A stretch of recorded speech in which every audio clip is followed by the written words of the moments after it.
y aparte aquí está toda esta madera. Y empieza a renegar y le dice, Padre, Dios, yo no te entiendo. Y muchas veces tú y yo hemos dicho eso, yo no te entiendo. ¿Nunca ha dicho eso? Señor, yo no entiendo tus propósitos. Yo no entiendo por qué me está pasando esto justo cuando yo necesito más de una salida que de un atoradero. Y empieza a renegar y se desanima. Y dice, ¿qué clase de Dios es este? Que cuando más le pido ayuda, me entierra más en el hoyo. Se desanima, se desilusiona y entonces se queda atorado ahí, se queda victimizándose, lamentándose, arrepintiéndose de haber confiado en Dios. Mientras tanto el otro que está acá, en cuanto ve que cae ese rayo y parte la madera y cae ahí en su agujero, le dice, gracias Señor, porque yo te pedí una salida y tú inmediatamente me la diste. Y ese hombre empieza a construir una escalera y sale inmediatamente de ese hoyo. Hermanos, ¿cuál eres tú? Tú amas al Señor tu Dios con todo tu entendimiento. ¿Tú entiendes al Dios en el que has creído? ¿Tú entiendes los propósitos que Él tiene para tu vida, la manera en cómo obra? ¿Tú entiendes cómo Él se quiere mover a través de tu vida? ¿Tú lo entiendes o tú reniegas? Porque si hemos llegado a renegar, está bien, porque eso ya quedó atrás. Y estas palabras que el Señor Jesucristo le dijo a estos fariseos, cuando le dice, amarás al Señor tu Dios con todo tu corazón, con toda tu alma y con todo tu entendimiento, se refería a que nosotros, para poder cumplir el resto de los mandamientos, primero tenemos que cumplir este. Y si nosotros este fin de mes queremos ir a esa campaña a ver un derramamiento y a ver milagros, sanidades, liberaciones, porque a eso vamos. No vamos a ir a perder el tiempo, vamos a ir a ver eso precisamente. Nosotros tenemos que ir amando al Señor con todo nuestro corazón, con toda nuestra alma y entendiendo quién es Él. Porque entonces, dice enseguida, el segundo es semejante a este. Ama a tu prójimo como a ti mismo. ¿Qué vamos a ir a dar a esa campaña? Lo que no tenemos. ¿Qué vamos a ir a dar? Lo que no hemos experimentado. Lo que nuestros ojos no han visto. ¿Qué le vamos a decir al que vamos a invitar? Te invito, mira, va a haber sanidades. ¿Tú las has visto? No, pero allá vamos a verlo. No, entonces ve tú solo. ¿Qué le vas a decir? Vamos, porque yo quiero que seas liberado a esa campaña. ¿Y tú, has liberado a alguien? ¿Tú ya fuiste liberado? ¿Qué le vas a decir? ¿Qué le voy a decir a quien yo quiero llevar esa campaña? Que vamos a ver si se puede. No, vamos a ir porque se puede. ¿Y sabes? Solamente se puede a través de un avivamiento. Muchos han entendido el avivamiento como multitudes. Yo por mucho tiempo así entendí que era un avivamiento. Que un avivamiento era como cuando te dicen, y van a venir las naciones, o tú vas a ir a las naciones y vas a ir entre las multitudes. Es parte de un avivamiento. Las multitudes son parte de un avivamiento. Pero el avivamiento empieza primero por mí. Por mí. Por aquel que conecta su corazón y su mente para poder entender los propósitos de Dios en su vida y que no se guía por emociones, por sentimentalismos. Amar a Dios con todo nuestro corazón, mente y entendimiento produce un cambio en nuestro interior que se refleja hacia Él exterior. Entonces somos quienes provocamos que nuestros esposos, que nuestros hijos, que nuestros padres sean salvos, que las sanidades fluyan en la iglesia, pero en primer lugar fluyan en tu vida, que primero tú seas liberado, que primero tú seas sanado, que primero tú seas transformado y que por tu manera de vivir tu familia sea transformada, tu familia sea sanada, tu casa sea restaurada y enseguida tu iglesia sea el lugar donde fluyan las sanidades, donde fluyan las liberaciones. Muchos quieren venir aquí a recibir un avivamiento, a que el pastor sea el que lo produzca y entonces cree un ambiente y tú te metas a ese ambiente.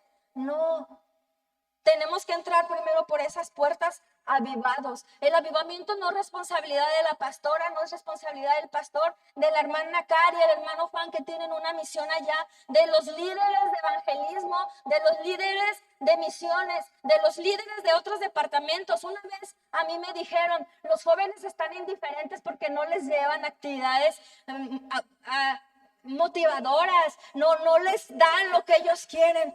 Y entonces yo caí en ese error y dije, sí es cierto, a mí antes se me había hecho el llamado para poder atender a los jóvenes y yo les dije a los pastores que no. ¿Y saben por qué? Porque ese comentario mató mi fe, mató mi llamado en ese momento a atender a los jóvenes desde antes, porque yo creí que unos jóvenes avivados iban a depender de las enseñanzas que yo les daba. Cuando en realidad, hermanos, el que tu niño, adolescente, preadolescente, joven, tenga el Espíritu Santo reposando sobre su vida no depende de nadie de los que estamos aquí. Depende de ti como mamá, depende de ti como papá. ¿Oras con tus hijos? ¿Ayunas junto con tu familia? ¿Lees la palabra de Dios junto con tus familiares? Porque el avivamiento empieza ahí, en esos momentos. Entonces, hoy yo quiero que hagamos una valoración. ¿Qué tan avivados estamos? ¿Qué tan avivados llegamos aquí a la iglesia? Por eso nos estamos durmiendo. Ayer yo entendía, por eso me da sueño en la iglesia, porque en mi casa no he hecho lo suficiente para llegar con un corazón preparado, abierto, para que el Dios deposite cosas a través de la administración, a través de la alabanza, a través de la enseñanza. Un avivamiento no depende de cuánto grite yo aquí arriba, de cuánto me mueva, de cuánto me esfuerce. No, un avivamiento depende de qué tan preparado vengamos desde la casa. La decisión se toma en la casa. Y cuando tú y yo cruzamos esa puerta es porque venimos listos para derramar, para dar lo que ya traemos.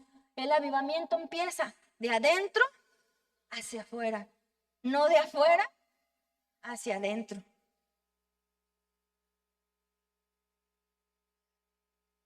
Es responsabilidad de los padres, entonces, enseñarle a sus hijos la palabra de Dios, pero no como una poesía o como me decían mis maestros antes, una recitación. El repetir cosas solo por repetirlas es un estilo de vida diario, las 24 horas del día. El estilo de vida que tú empieces aquí en adelante como cristiano a llevar va a depender del estilo de vida que tus hijos sigan. Porque si tú a tu hijo le enseñaste a amar al Señor, su Dios, con todo su corazón, con toda su alma y con todo su entendimiento, y aún así él no quiere nada con Dios y ya es grande y llega a la mayoría de edad y él no quiere nada con Dios, tú ya cumpliste. Tú ya le enseñaste cómo. Y Dios va a hacer la obra después. Pero tú puedes quedarte tranquilo y decir, yo le enseñé. Yo le puse el ejemplo y tú no te vas a sentir culpable. Porque si tú te sientes culpable ahorita de que tu esposo o tus hijos no hayan todavía tenido un encuentro real y sincero con Dios, quiere decir que en el fondo tú sabes que no has hecho lo suficiente, no has hecho lo necesario.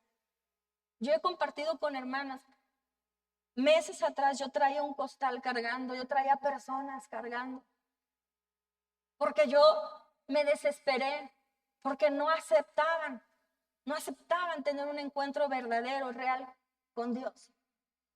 Hasta que yo entendí y dije, yo voy a amar al Señor mi Dios con todo mi corazón, con toda mi alma, con todo mi entendimiento, que me vean como yo amo a Dios, cómo le sirvo, y no porque quiera que a través de mis obras Él me dé una corona grande, Él me dé la corona más bonita o me dé algo a cambio, sino porque yo, si mis palabras no los convencen, que sea mi estilo de vida el que hable por mí. Que sea la manera como yo hablo, que sea la manera en cómo yo sirvo, que sea la manera en cómo yo creo en ese Dios. Muchas veces se dice que somos candiles de la calle y oscuridad de nuestra casa. Y sí es cierto, hermanos, sí es verdad.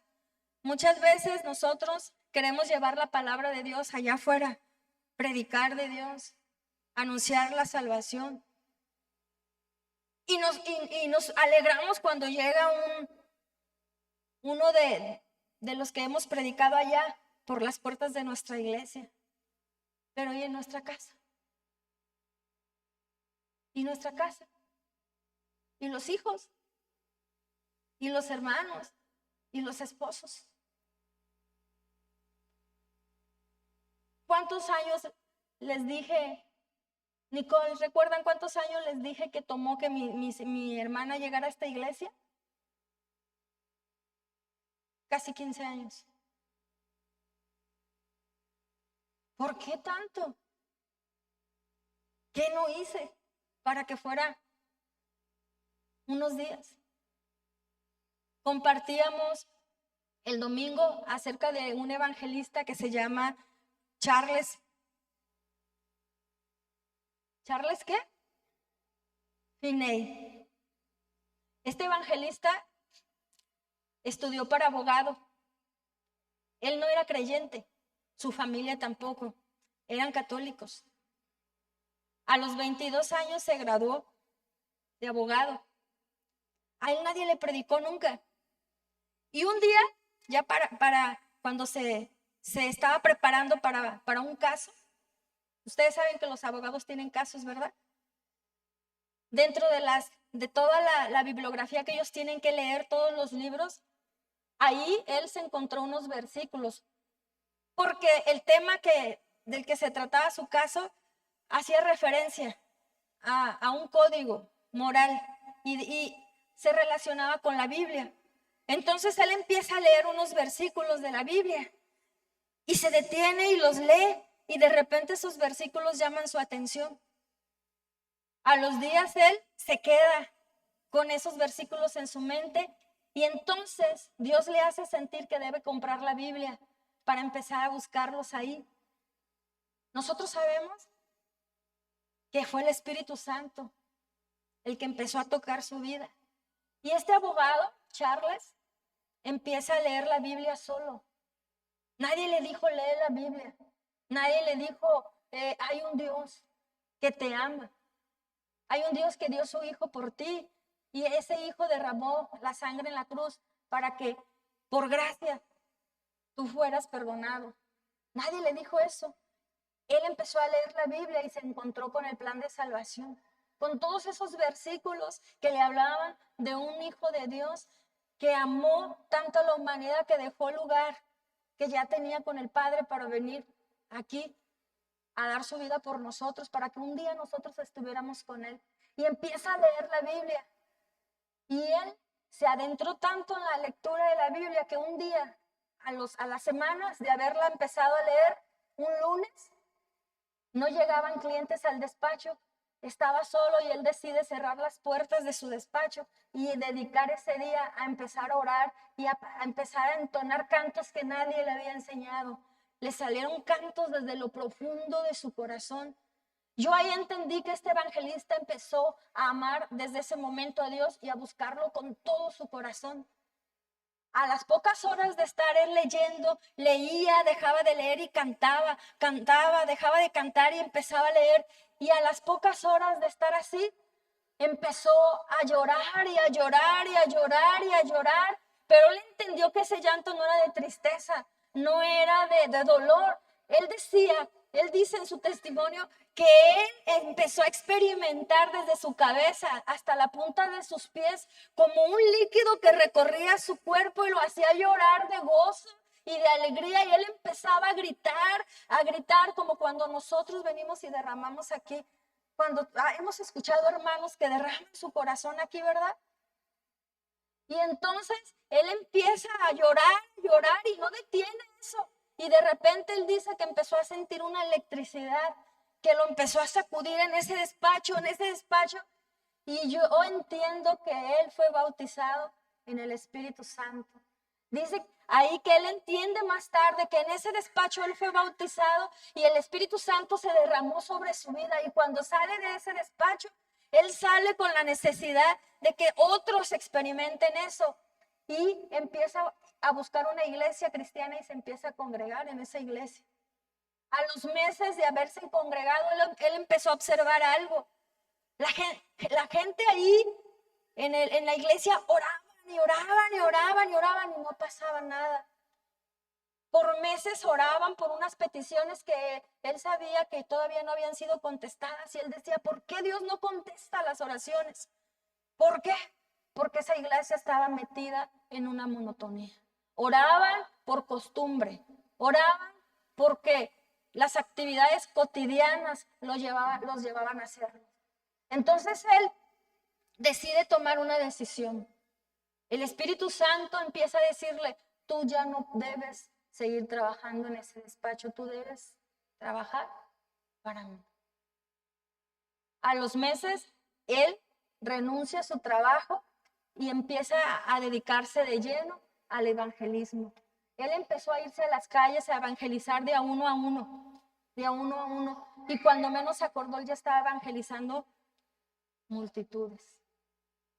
Este evangelista comparte que cuando él salió de ese despacho y a los días que se empezó a congregar en su iglesia, él fue con su papá y le explicó lo que él había experimentado y él logró que su familia se convirtiera en semanas.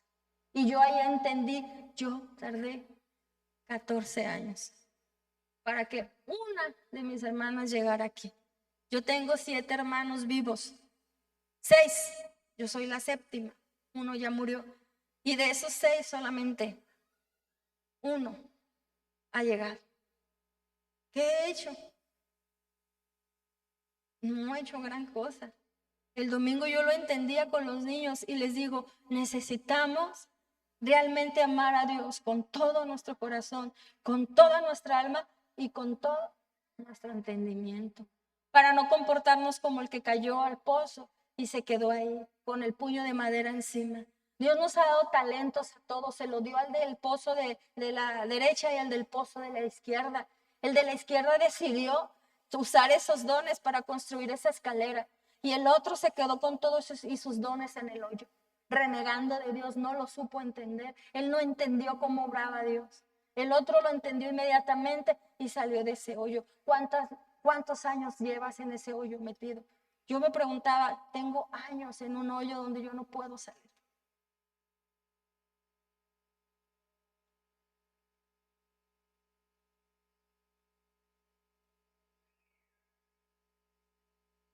Hermanos,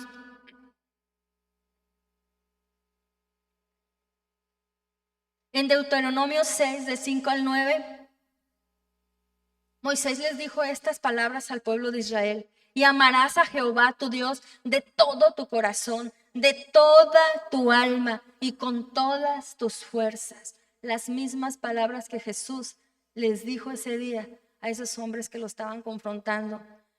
Moisés ya se las había dicho al pueblo. Y les dijo, y estas palabras que yo te mando hoy estarán sobre tu corazón. El corazón siempre, ¿se fija?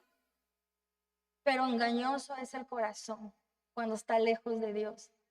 ¿No dice la palabra de Dios eso? Engañoso es el corazón del hombre.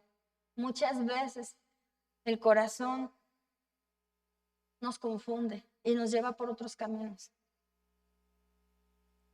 Dice la palabra de Dios en Deuteronomio, y estas palabras que yo tomando hoy estarán sobre tu corazón y las repetirás a tus hijos y hablarás de ella estando en tu casa, andando por el camino y al acostarte y cuando te levantes, y las atarás como una señal en tu mano y estarán como frontales en tus ojos y las escribirás en los postes de tu casa y en las puertas.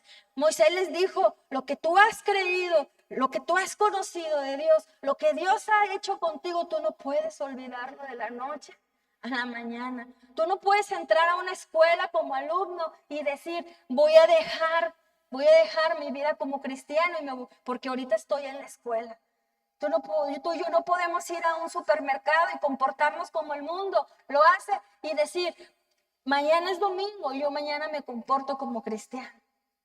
No, la responsabilidad aquí dice que estas palabras que están en la palabra de Dios deben de estar aquí, deben de estar aquí, deben de estar aquí. Nosotros no podemos soltarnos de la palabra de Dios. Nosotros no podemos dejar de depender de la palabra de Dios.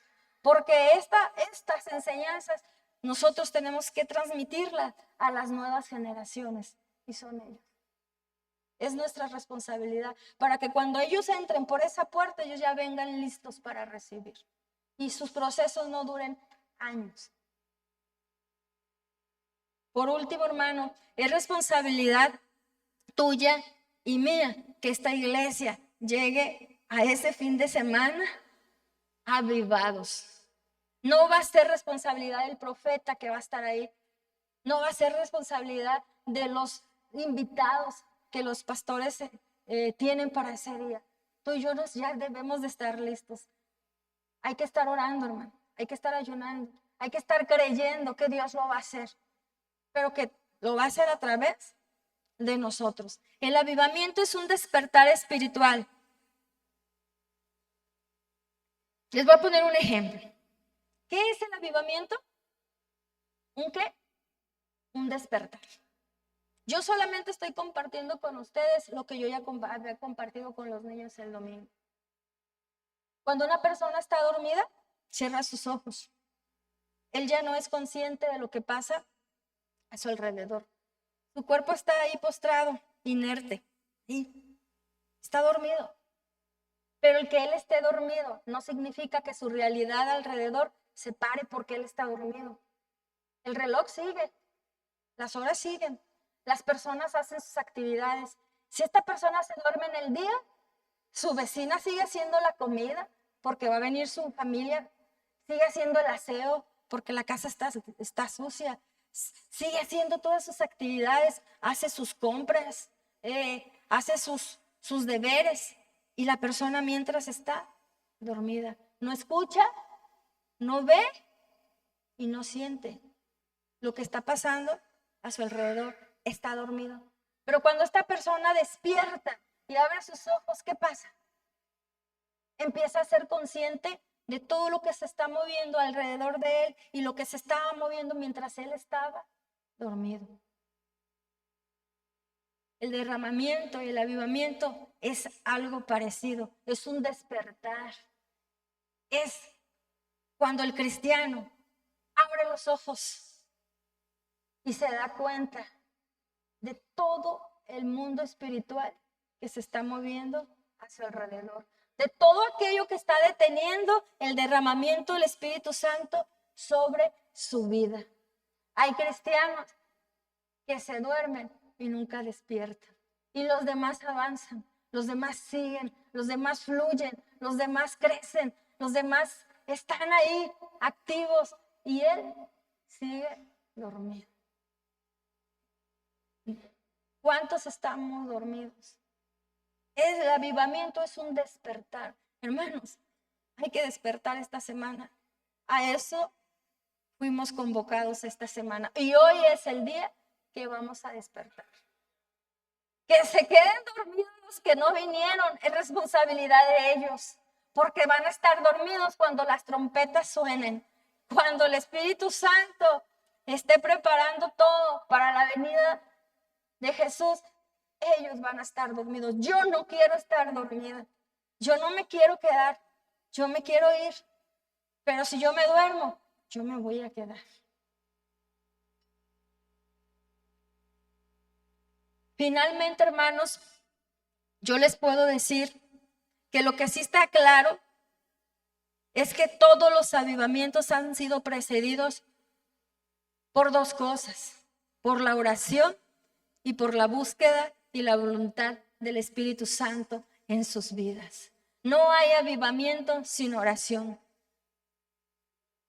Cierro con esto, haciendo un recorrido de los avivamientos a lo largo de la palabra de Dios. En la palabra de Dios nunca se tocó la palabra avivamiento. Búsquenlo. No hay, no hay. No hay avivamiento. Sin embargo, lo hubo. No está la palabra, pero está reflejado en diferentes momentos. En diferentes momentos. En varias ocasiones. Y voy a hacer un recorrido por el rey Ezequías. El rey Ezequías fue el primero de los reyes que produjo un avivamiento en el pueblo de Israel. Este rey encontró que el templo estaba descuidado, el templo estaba olvidado, el templo estaba sucio, estaba destruido. Y él empieza a convocar al pueblo para que traigan ofrendas, para que traigan siembras. Empezó a llamar a los levitas para que empezaran a alabar, para que empezaran a ministrar. Y dice que el pueblo respondió, despertó, vio la condición en que se encontraba el templo y en que se encontraba su fe hacia Dios. Y este rey Ezequías fue el primero que empezó a hacer que el pueblo de Israel despertara, hiciera un pacto con Dios. Y dice que el Espíritu Santo se derramó ahí, en ese pueblo, en esos años. Y entonces empezaron a ellos a darse cuenta que habían dejado de seguir a Dios, que habían olvidado los mandamientos, que empezaban a adorar otros dioses, que ya no lo adoraban con todo el corazón. Y este rey Ezequías avivó un despertar en el pueblo de Israel, y el pueblo de Israel se levantó nuevamente. En su fe fue renovada. Luego habla del rey Josías, este rey que un día también se puso a sacar las telarañas del templo, y sacando ahí, restaurando, se encontró con el libro de la ley. Quería decir que ya no lo leían, que ya no lo enseñaban. La palabra estaba olvidada. Y lo empieza a leer y se da cuenta que era el libro de la ley. Hermanos, ¿cómo estaba el pueblo que el libro de la ley estaba olvidado? Ni siquiera los levitas se habían acordado dónde estaba guardado. El rey Ezequías lo empieza a leer y empieza a descubrir que ellos habían olvidado los mandamientos. Y da la orden inmediatamente que todos los ídolos en toda la tierra fueran quitados de todos los lugares de adoración. Y entonces el pueblo empieza a leer el libro y ordena que los levitas vuelvan a restaurar la oración, la adoración, la administración, los sacrificios, todo, porque Dios estaba enterrado entre el polvo. Y dice que este rey logró un gran avivamiento nuevamente en el pueblo de Israel. Y empezaron a fluir todas esas señales. Luego, después, fue Nehemías. Cuando regresan de la cautividad, es el que dirige la construcción del muro de Jerusalén. Y él también otra vez convoca al pueblo y empieza a leerles en la plaza todos los mandamientos y el libro de la ley. Y entonces el pueblo cae postrado y vuelven a hacer un pacto y el avivamiento empieza a darse. Luego viene Felipe. Esdras también.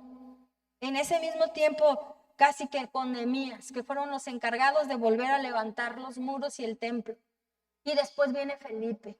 En la ciudad de Samaria, dice la palabra de Dios que Felipe fue un diácono lleno del Espíritu Santo, lleno de sabiduría y de buen testimonio. Uno de los 7 que fueron elegidos para que atendieran las mesas y atendieran a las viudas. Pero dice que él fue enviado, dice la palabra de Dios, a la ciudad que nadie quería porque estaban en conflicto con el pueblo judío, porque se peleaban cuál era verdaderamente el lugar de adoración. Y Felipe entra a la ciudad de Samaria y cuando empieza a hablar ahí de la palabra de Dios, había un mago que los había estado engañando por años, Simón, y no Simón Pedro, era un mago ahí que los enseñaba y los tenía deslumbrados. Y cuando llega Felipe les empieza a hablar de Dios, pero era tanto el poder que estaba sobre él del Espíritu Santo, que en esa misma predicación los de Samaria creyeron y se bautizaron en ese mismo día. Incluso ese mago quedó tan sorprendido que no se le despegó a Felipe, no se le despegó y se convirtió. Y después viene otro avivamiento. Y ya no mencioné a Elías, cuando en el Monte Carmelo, después de haber estado en depresión, él tiene una plática con ese ángel y fluye nuevamente el poder del Espíritu Santo y en ese monte mata a los profetas y a los sacerdotes de Baal. Y él hace que descienda fuego. Ese es otro avivamiento. Y finalmente, el último avivamiento del que se hace mención es el que pasa en aquel lugar donde estaban los apóstoles después de haber sido testigos de la muerte del Señor Jesucristo. ¿Y qué pasa ahí? ¿Qué pasa con esos 120? ¿Cuántos eran? ¿Sí? Dice que el Espíritu Santo desciende y los inviste y los llena de poder. Y entonces esos hombres empiezan a hablar en lenguas y ya no fueron los mismos. Y el último avivamiento fue el que el apóstol Pablo provocó en la iglesia de los Efesios, donde había magos, donde había hechiceros. Y la iglesia de Éfeso, que perseguía la hechicería, les encantaba que les leyeran la mano, que les dijeran su futuro. Quemaron al instante esos libros de magia y de hechicería. Y la iglesia de Éfeso fue una iglesia tremenda en ese avivamiento. ¿Sabes quiénes son los siguientes? En la historia de los cristianos somos tú y somos yo. Y yo no sé si hoy, ¿a qué venimos hoy? ¿A qué venimos? A despertar. Y yo te voy a invitar que te pares y que te vengas a este lugar y vamos a iniciar hoy, porque no vamos a desperdiciar este día. Y si tú entendiste la prédica, párate de pie, despierta y repite conmigo esta porción de la palabra. Y amarás al Señor tu Dios con todo tu corazón, con toda tu alma y con todo tu entendimiento.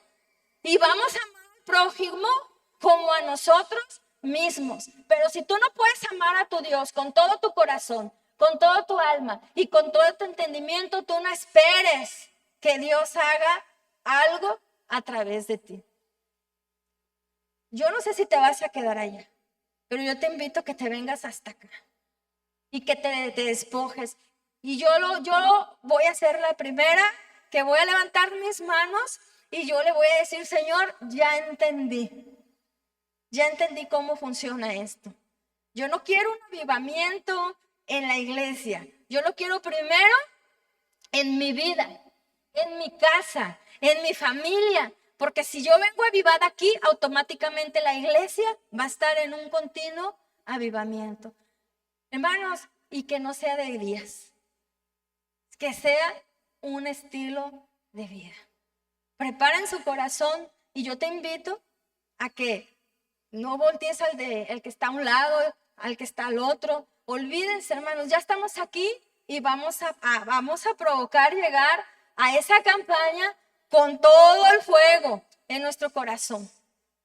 Porque yo sí voy a ir, no sé ustedes, yo sí voy a ir. Y yo no quiero llegar allá esperando a ver qué va a pasar. Yo quiero llegar allá creyendo lo que va a pasar. Yo ya lo voy a visualizar. ¿Me acompañan? Levanten sus manos.